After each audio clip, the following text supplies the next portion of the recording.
నమస్తే, time today news కి స్వాగతం.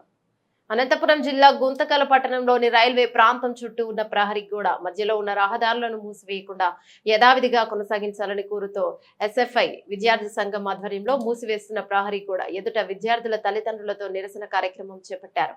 ఈ సందర్భంగా ఎస్ఎఫ్ఐ రాష్ట్ర కమిటీ సభ్యుడు రమేష్, డివైఎఫ్ఐ నాయకులు సురేంద్రబాబు మాట్లాడుతూ రైల్వే ప్రాంతంలో ఉన్న పాఠశాలల విద్యార్థులతో పాటు రైల్వే ఉద్యోగులు ఈ రహదారి గుండానే వెళ్లేవారు.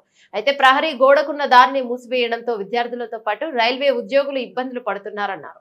తక్షణమే మూసివేసిన ప్రహరీ గోడకున్న రహదారిని యథావిధిగా కొనసాగించాలని వారు డిమాండ్ చేశారు. లేని పక్షంలో రాబో కాలంలో పెద్ద ఎత్తున ఉద్యమం చేస్తామని వారు పేర్కొన్నారు. భాగ్యనగర్ వివిధ ప్రాంతాల నుంచి ఇటువైపుగా వెళ్ళడానికి సులువుగా ఉన్న రహదారులు స్కూల్ పిల్లలు టయానికి స్కూల్ పోవడానికి నిత్యం రద్దీగా ఉంటాయి.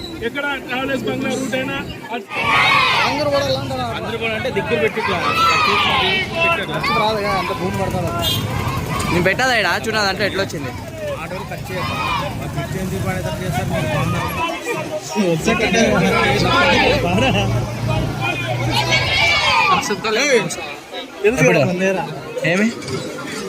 ఏమైంది? ఓకే చాలా చెప్పులు కొనుక్కొని వెళ్ళిపోదాం.